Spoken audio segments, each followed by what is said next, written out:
Thank you, Honorable Secretary Gilbert Chidoro.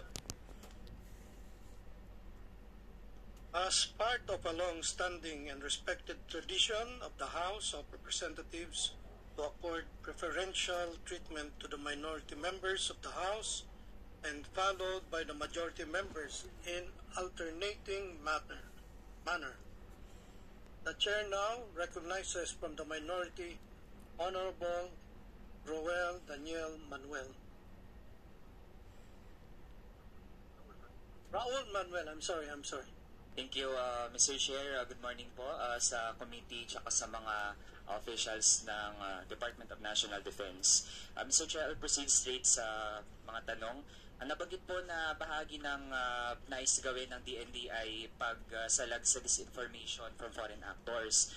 Mr. Chair, the U.S. Department of Defense did not deny na gumawa po siya ng secret campaign to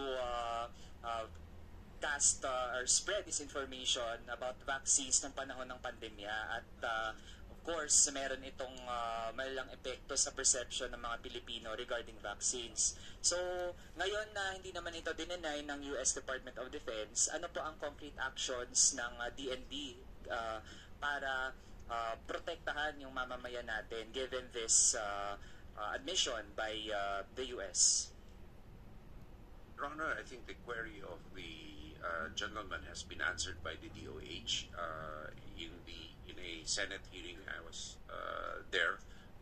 They answered it that they came out at the proper time. Our information operations, our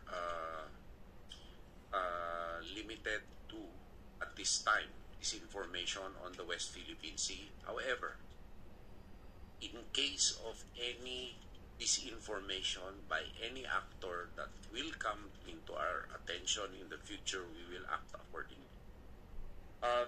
Mr. Chair, hindi po ba reason ito for concern, lalo na't kung nagawa ito ng US tapos papalampasin natin, then what will guarantee the Filipino people na hindi ito gagawin ulit ng United States?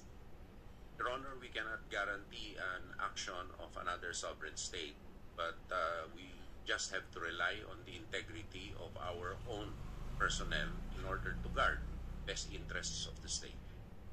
Mr. Chair, hindi ba ito dapat maka-apekto dun sa ano yung current na bilateral relations ng DND natin tsaka ng DND ng US? Your Honor, no disinformation has been an object of our relations. Ours purely on capabilities and operations. On this level of misinforming on a medical product, it is not on the table, and if certainly we will not be a party to such kind of disinformation, as it is illegal under our law. Before I proceed sa next topic, Mr. Chair, ang pinupunto natin dito ay panghimasok yung ginawa ng United States. In fact, sa ganitong pagpapakalat niya ng disinformation, napapakita ano yung capabilities niya para mag-influence ng public perception at mismo buhay yung naapektuhan ng ganitong mga nagawa ng US. So if the DND will just let this pass, then how much more sa darating na mga panahon? Next topic, Mr. Chair, recently merong UP AFP declaration